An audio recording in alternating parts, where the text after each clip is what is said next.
So it can be easy to think that all traits that are different between men and women are sex chromosome based, but that's not true.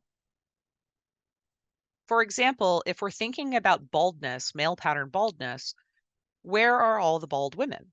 Now, the reality is that there are.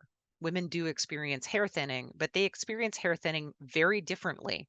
And the genes that confer male pattern baldness are not the same genes that confer general baldness, which can affect both sexes. There are also lots of expression differences that are pretty obvious too. Lots of organisms are sexually dimorphic, meaning that the males and females look very different from each other. The reality is that many autosomal genes have expression that is based on sex.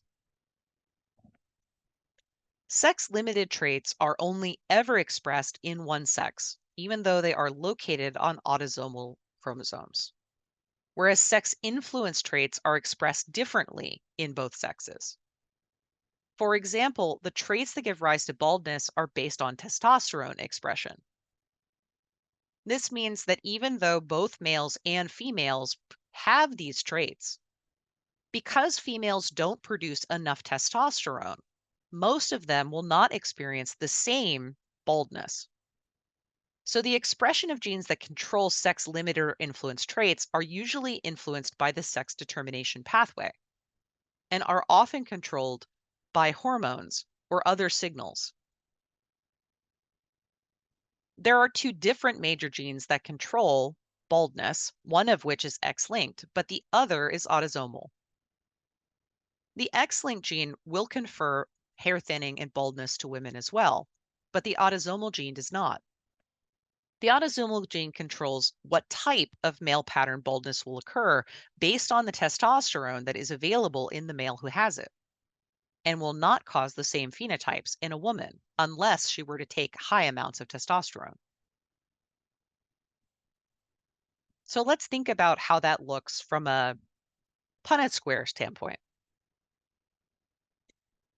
These alleles are not recessive and dominant. One of the things it's important to consider when writing these types of problems is that it's better to acknowledge that they are just different versions. In this case, we'll use two big B's and this prime. We have three possible genotypes: homozygous, recessive, and dominant, depending on how we want to think about it, will depend on what's happening, right? So our prime confers no hair loss.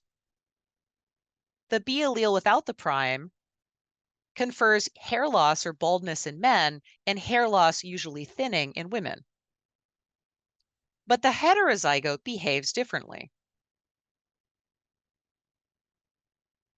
In the heterozygote, one copy of the normal allele, the one that confers no hair loss, is not sufficient. Hair loss occurs. But it is sufficient in the woman. Hair loss does not occur. This means that the mutant allele acts dominantly in men, but recessively in women. This is a sex influenced trait.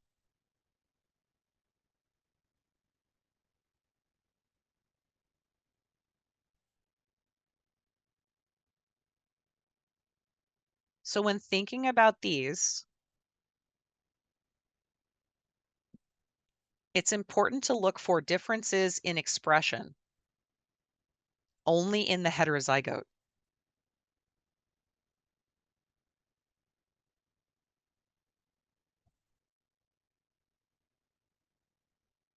Now, the X linked allele is recessive. Women who are homozygous recessive do have a phenotype only when paired with high testosterone, like PCOS, right? But these sex influenced traits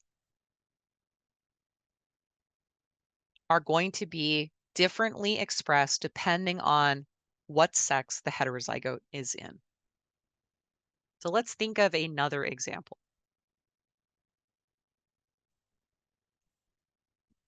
In goats, the presence of horns and beards is a sex influenced trait. In this situation, we have a beardless male goat who has the B plus version of the allele and a bearded female goat who has the lowercase b version of the allele. When these two mate, all of their offspring are going to be heterozygous. They're going to be B plus BB, but they're not going to all have the same beard. In this situation, all of the males will now have beards, and all the females will not. When thinking about how to talk about this trait, we would say that this trait for beards is recessive in females,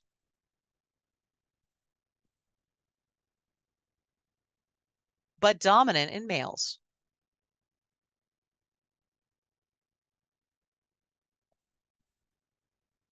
One copy was enough to confer the beard on a male, but it wasn't enough to put it on a female.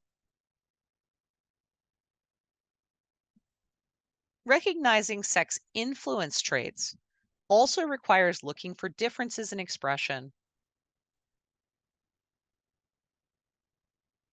between sexes.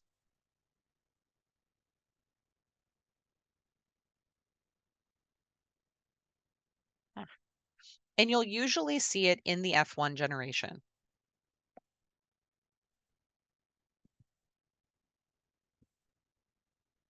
Lots of traits are associated with this. For example, we can think about singing voices in humans. Did you know that the genotype that causes males to have the tenor voice, the highest male singing voice, causes females to have the contralto, the deepest female singing voice? The opposite is true for bass and soprano. Depending on which sex the individual is, changes the expression to either develop the voice to deepen or rise.